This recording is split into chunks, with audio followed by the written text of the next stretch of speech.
अस्सलाम वालेकुम वरहमतुल्लाह। आज एक इम्पॉर्टेंट विषय पे हम बात करेंगे। आज एक इम्पॉर्टेंट टॉपिक पे हम बात करेंगे। असल में माइक्रो इकोनॉमिक्स में क्लासिकल्स एंड केनीशियन ये दो थॉट ऑफ स्कूल्स हैं। तो क्लासिकल्स किन चीज़ों को मानते थे, किन चीज़ों पे उनका यकीन था, और फिर जेम्स मायनार्ड केनीज किन चीज़ों पे सहमत थे उनके साथ और किन चीज़ों पे असहमत थे, किन चीज़ों को वो नहीं मानते थे जिनको क्लासिकलिस्ट मानते थे। और उम्मीद करता हूँ कि इस लेक्चर से आपको बहुत ज़्यादा फ़ायदा मिलेगा। लेफ्ट हैंड साइड में हम क्लासिज्म की बात करेंगे और राइट हैंड साइड में हमने केनीशियन लिखा है, यानी केनीशियनिज्म। ठीक है। अब क्लासिकल्स का पहला पॉइंट, क्लासिकल्स क्या मानते थे? Long run equilibrium. ठीक। क्लासिकल्स का ये मानना था कि जो कैपिटलिस्ट इकोनॉमीज होती हैं उन कैपिटलिस्ट इकोनॉमीज में लॉन्ग रन में इक्विलिब्रियम होता है, और इक्विलिब्रियम जो है वो एक परमानेंट फीचर होता है कैपिटलिज्म का या कैपिटलिस्ट इकोनॉमीज का। और अगर डिसइक्विलिब्रियम होगा तो वो डिसइक्विलिब्रियम कैपिटलिस्ट इकोनॉमीज में एक टेम्पररी नोयत का होगा, और जो with the passage of time automatically with marketing forces से कन्वर्ट हो जाएगा इक्विलिब्रियम में। मतलब क्लासिकल्स का ये बिलीफ था, वो ये मानते थे कि long run equilibrium capitalist economies में long run, long time period में इक्विलिब्रियम प्रिवेल होता है। लेकिन जेम्स मायनार्ड केनीज ने क्या बता दिया? Short run equilibrium. James Maynard Keynes किस चीज पे यकीन करते थे, किस चीज को उन्होंने एडवोकेट किया, किस चीज को वो मानते थे? Short run equilibrium. क्योंकि लॉन्ग रन काफी समय होता है और लॉन्ग रन पे जेम्स मायनार्ड केनीज का उतना ज़्यादा भरोसा नहीं था, तो इसलिए उन्होंने क्या बता दिया? Equilibrium that must prevail, that should prevail in capitalist economies but in shorter period of time.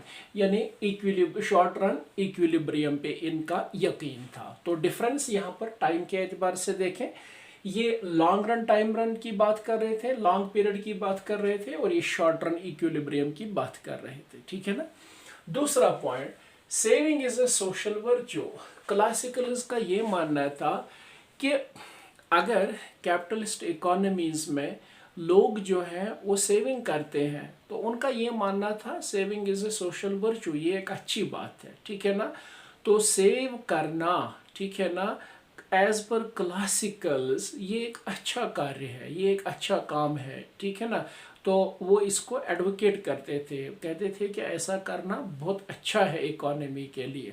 लेकिन जेम्स मायनार्ड केनीज ने इसकी बरक्स क्या कहा? सेविंग इज ए वाइस, यानी सेव करना एक अच्छी बात नहीं है, और वो भी अगर एग्रीगेट लेवल पे किया जाए, क्योंकि इकोनॉमी के अंदर एग्रीगेट डिमांड जो है वो काफ़ी ज़्यादा इम्पॉर्टेंट होता है एज पर परसेप्शन या as per literature of James Maynard Keynes. वो मानते थे कि इकोनॉमी में चीज़ों का डिमांड होना काफ़ी ज़्यादा ज़रूरी होता है, और डिमांड तब होगी जब वहाँ पे लोग एक्सपेंडिचर करेंगे। तो इसलिए उन्होंने क्या बता दिया? सेविंग जो है इट्स ए वॉइस। ठीक। यानी ये सेविंग को अच्छा मानते थे और केनीशियन सेविंग को अच्छा नहीं मानते थे। ठीक। Point number third, the function of money is to act as medium of exchange. Classicals का ये मानना था कि इकोनॉमीज या सोसाइटीज के अंदर जो फंक्शंस ऑफ मनी है तो वो ये मानते थे कि money acts only as a medium of exchange. ठीक है ना। तो मनी का उनके हिसाब से एक ही फंक्शन था, that is to facilitate transactions, that is to facilitate medium of exchange. ठीक है ना। लेकिन जेम्स मायनार्ड केनीज ने क्या बता दिया? जेम्स मायनार्ड केनीज ने बता दिया कि the functions of money is to act as medium of exchange as well as store of value. यानी इकोनॉमीज के अंदर, सोसाइटीज के अंदर फंक्शन ऑफ मनी ये भी है, to act as medium of exchange वो तो है, लेकिन स्टोर ऑफ वैल्यू भी एक फंक्शन है। यानी जेम्स मायनार्ड केनीज के हिसाब से फंक्शंस ऑफ मनी दो हैं, to act as a medium of exchange और दूसरा to act as a store of value. लेकिन क्लासिकल्स का क्या था, only to act as medium of exchange. फिर चौथा पॉइंट जो है champions of laissez faire policy. Classicals का ये मानना था कि वहां पर एक लेसेस-फेयर पॉलिसी होनी चाहिए। जो भी कैपिटलिस्ट इकोनॉमीज हैं, ठीक है ना, तो वहां पर लेसेस-फेयर पॉलिसी होनी चाहिए। मतलब मार्केट फोर्सेस पे सब कुछ छोड़ देना चाहिए। मसलन जो इम्पोर्टेंट डिसीजंस होते हैं, what to produce, what not to produce, how much to produce, where to produce, when to produce, how to produce, which technique should be adopted, ये सारा का सारा मार्केट ओरिएंटेड था। मीन्स इस पे जो कोई इंटरवेंशन करने की ज़रूरत नहीं है, ठीक है ना। तो state does not have to play any role in such decisions, let, ठीक है ना, let the market to do its own work, ठीक।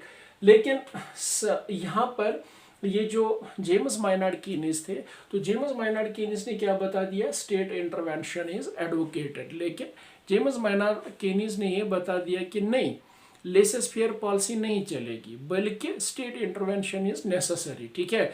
मान के चलिए कि वहाँ पर अगर इकोनॉमी में कुछ ऐसी सिचुएशंस होती हैं, जैसे रिसेशन हुआ, जैसे बूम हुआ, ठीक है ना, या जैसे कोई और कंडीशन हो गई, तो उन सिचुएशंस में इकोनॉमी में इक्विलिब्रियम रिस्टोर करने के लिए स्टेट इंटरवेंशन जो है वो ज़रूरी है। तो लेसेस फेयर पॉलिसी का ये विरोध करते थे, ये नहीं मानते थे कि लेसेस फेयर पॉलिसी पे इक्विलिब्रियम एस्टैब्लिश होगा। तो इसलिए उन्होंने क्या बता दिया, state intervention is advocated in capitalist economies. तो फिर point number 5, applicable only to the full employment situation. यानी इसका क्या मतलब हुआ, क्लासिकल्स का ये मानना था कि जब फुल एम्प्लॉयमेंट होगा तो वहाँ पर इक्विलिब्रियम होगा, और जब इक्विलिब्रियम होगा तो वहाँ पर फुल एम्प्लॉयमेंट होगा। यानी तो ये मानते थे कौन, क्लासिकल्स। यानी क्लासिकल्स का ये मानना था कि साइमल्टेनियसली जब एक कैपिटलिस्ट इकोनॉमी के अंदर फुल एम्प्लॉयमेंट होगा तो उस इकोनॉमी में उस समय इक्विलिब्रियम भी पाया जाएगा, और अगर इक्विलिब्रियम होगा तो फुल एम्प्लॉयमेंट भी पाया जाएगा। क्योंकि क्लासिकल्स जो थे वो तो ये मानकर चलते थे कि फुल एम्प्लॉयमेंट जो है वो एक परमानेंट फीचर होता है किसका, इकोनॉमीज का, ठीक है ना, कैपिटलिस्ट इकोनॉमीज का, और अनएम्प्लॉयमेंट जो है वो टेम्पोररी फीचर होता है, ठीक है। तो इसलिए उन्होंने क्या बता दिया, applicable only to the full employment situations. लेकिन इन्होंने क्या बता दिया, applicable to all situations, full employment, less than full employment. यानी यहाँ पर ये बताते हैं कि जो इक्विलिब्रियम होगा, ठीक है ना, क्लासिकल्स का ये मानना था कि इक्विलिब्रियम जो है वो एप्लीकेबल होगा कब, जब फुल एम्प्लॉयमेंट होगा, ठीक है ना। लेकिन जेम्स माइनार्ड कीनिस ने क्या बता दिया, नहीं, इक्विलिब्रियम फुल एम्प्लॉयमेंट पे भी हो सकता है और लेस देन फुल एम्प्लॉयमेंट पे भी इक्विलिब्रियम होगा इकोनॉमीज के अंदर। तो ये एक और डिफरेंस है यहाँ पर जेम्स माइनार्ड कीनिस का, ठीक। फिर अगर एक और पॉइंट पे हम बात करें तो क्लासिकल्स क्या मानते थे, बैलेंस्ड बजट, ठीक है ना। यानी क्लासिकल्स का ये मानना था कि कैपिटलिस्ट इकोनॉमीज के अंदर ऑलवेज बैलेंस्ड बजट होना चाहिए। लेकिन जेम्स माइनार्ड कीनिस क्या बोलते थे, क्या उनका मानना था कि budgeting should be adjusted to the requirements of economy. यानी बजट बैलेंस्ड हमेशा नहीं होना चाहिए, बल्कि जो रिक्वायरमेंट होगी इकोनॉमीज की तो उसी के अनुसार, उसी के हिसाब से उसका बजट भी होना चाहिए, ठीक है ना, एडजस्टेबल होना चाहिए। जो वक्त की ज़रूरत होगी उस इकोनॉमी के अंदर, उसके हिसाब से ही बजट को बनाना चाहिए, ठीक है ना। अच्छा, फिर 8 वाला पॉइंट जो है, equality between S means savings and I means investment is achieved through changes in are means rate of interest. यानी क्लासिकल्स का ये मानना था कि सेविंग और इन्वेस्टमेंट जो है कब होंगे एक दूसरे के बराबर, यानी इक्वालिटी कब देखी जाएगी सेविंग्स एंड इन्वेस्टमेंट्स के बीच में, when savings are equal to the investment is achieved through changes in R. यानी अगर हम बहुत सादा अल्फाजों में कहें कि रेट ऑफ इंटरेस्ट के माध्यम से क्लासिकल्स का ये मानना था savings becomes equal to the investment, यानी equilibrium between saving and investment is possible और can be achieved through rate of interest. लेकिन जेम्स माइनार्ड केनीज क्या बोलते हैं, equality between saving and investment means S and I is achieved through changes in Y. James Maynard Keynes ने क्या बता दिया, saving and investment आपस में बराबर होंगे या इनके बीच में जो इक्विलिब्रियम है उसको अचीव कैसे किया जाएगा, विद लेवल ऑफ इनकम, ठीक है ना, यानी अचीव्ड थ्रू चेंजेस इन इनकम, यानी जो इनकम है जब उनमें चेंजेस देखने को मिलेगी तो इनकम के चेंज होने से ये मुमकिन है कि savings will equal to investment as per James Maynard Keynes. Supply create its own demand, यानी क्लासिकल्स इस चीज के ऊपर यकीन रखते थे कि supply create its own demand, लेकिन जेम्स माइनार्ड केनीज ने इसके अपोजिट में क्या बोला, demand create its own supply, ठीक है ना। ये डिमांड है, जो डिमांड की बदौलत सप्लाई जो है वो बन पाती है, लेकिन ये क्या मानते थे कि सप्लाई की बिना से डिमांड बन पाती है। तो यहाँ पर क्या है कि supply creates its own demand and James Maynard Keynes क्या बोलते हैं, इट इज डिमांड, ठीक है ना, यानी डिटरमाइनिंग फैक्टर यहाँ पर कौन है, demand, that creates its own supply. फिर 10th वाला पॉइंट क्या है, रेट ऑफ इंटरेस्ट, जिसको मैंने आर से दिखा दिया है, R is determined by S and I, यानी रेट ऑफ इंटरेस्ट क्लासिकल्स के मुताबिक डिटरमाइन होता है किससे, सेविंग एंड इन्वेस्टमेंट से, ठीक है ना, यानी सेविंग एंड इन्वेस्टमेंट से डिटरमाइन होता है आर। लेकिन जेम्स माइनार्ड केनीज क्या मानते हैं, R is determined by the demand for and supply of money, यानी रेट ऑफ इंटरेस्ट डिटरमाइन होता है किससे, demand for and supply of money से, ठीक है ना। क्लासिकल्स क्या मानते थे, आर इज डिसाइडेड या determined by the saving and investment, मगर केनीज क्या मानते हैं कि आर जो है it is determined by the demand for and supply of money.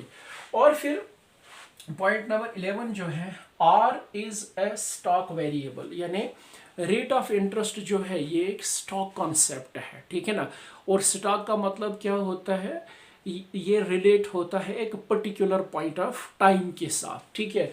लेकिन जो केनीज हैं वो क्या मानते थे, आर इज ए फ्लो, ठीक है ना, यानी जेम्स माइनार्ड केनीज का ये मानना था कि रेट ऑफ इंटरेस्ट जो है वो एक फ्लो कॉन्सेप्ट है, मीन्स यानी ये एसोसिएट होता है किसके साथ, एक पीरियड ऑफ टाइम के साथ। तो ये कुछ इम्पॉर्टेंट डिफरेंसेस हैं क्लासिकल्स के बीच में और केनीज इकोनॉमिक्स के बीच में। उम्मीद करता हूँ कि ये जो पॉइंट्स मैंने आप लोगों के सामने खोल दिए, एक्सप्लेन किए, उम्मीद करता हूँ कि बहुत हद तक आप क्लासिकल्स और केनीशियन इकोनॉमिक्स के बीच का जो डिफरेंस है वो समझ गए होंगे।